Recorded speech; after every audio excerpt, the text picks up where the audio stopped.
সুতরাং যারা প্রত্যয় নিয়ে খেলা করছে, প্রত্যয় চলবে না। আমরা প্রত্যয়ে থাকবো না, আমরা প্রত্যয়ে থাকতে পারি না। আমরা একটি অদক্ষ মানব শক্তি করতে পারি না।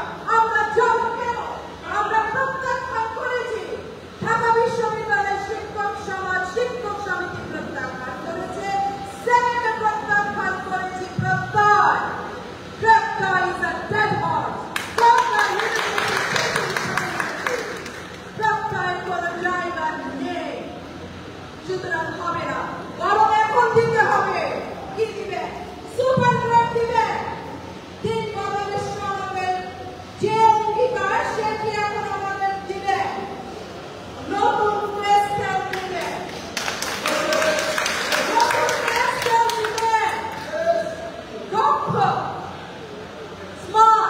বাংলাদেশ গড়বার জন্য যারা এইসব ষড়যন্ত্র করছেন, তাদের এই দেশের প্রতি দায় দায়িত্ব নেই। কারণ আপনাদের সন্তানেরা বলতে বাধ্য হচ্ছি, এই বিশ্ববিদ্যালয় সহ কোন বিশ্ববিদ্যালয়ে পড়াশোনা করেন না। স্ট্যাটিস্টিক্স দিয়ে প্রমাণ করে দিব, যেমন স্ট্যাটিস্টিক্স দিয়ে প্রমাণ করে দিয়েছি প্রত্যয় একটি শুভঙ্করের ফাঁকি। সুতরাং বাংলাদেশকে বাঁচতে দিন, বঙ্গবন্ধুর আদর্শকে বাঁচতে দিন। বঙ্গবন্ধু যে শিক্ষা ক্ষেত্রে সর্বোচ্চ বিনিয়োগ কথা বলেছেন, বিনিয়োগ দেওয়ার কথা বলেছেন, সেটি দিন। শিক্ষকদের নিয়ে সোনার বাংলা গড়বার যে প্রত্যয় মাননীয় প্রধানমন্ত্রী বলেছেন, সেটি করবেন নিশ্চয়। আমরা করে ছাড়বো। আমরা কোনোভাবে মাননীয় প্রধানমন্ত্রীকে আমাদের থেকে বিচ্ছিন্ন হতে দিব না। রাজনীতিকে হাতকে শক্তিশালী করব এবং এই দুর্বৃত্তের রাজনীতি, দুর্নীতির রাজনীতি, আঙুল তুলে কলা গাছ হবার রাজনীতির বিরুদ্ধে বিশ্ববিদ্যালয়ের শিক্ষকরা চলবে।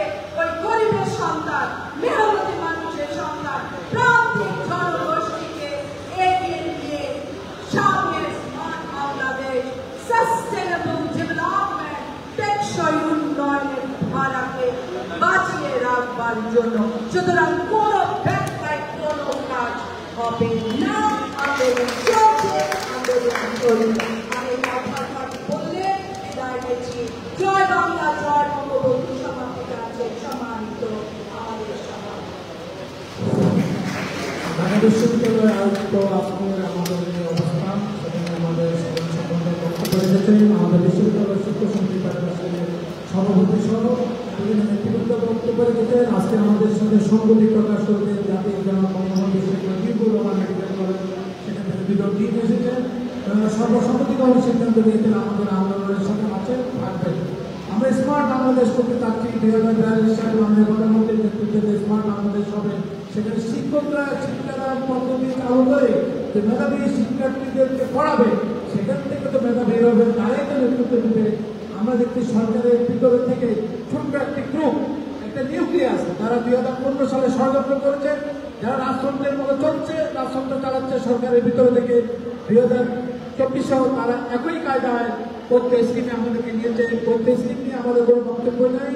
মাননীয় প্রধানমন্ত্রী 4টি স্কিম দিয়েছেন, পড়তে স্কিমও দিয়েছেন, কিন্তু আমরা বিশ্ববিদ্যালয়ের শিক্ষকরা ওই পড়তে স্কিম থেকে আমরা বেরোতে চাই। পড়তে স্কিম বিশ্ববিদ্যালয়ের শিক্ষকরা আমাদের পক্ষ থেকে আমাদের দাবি আমরা সেটা প্রত্যাখ্যান করেছি।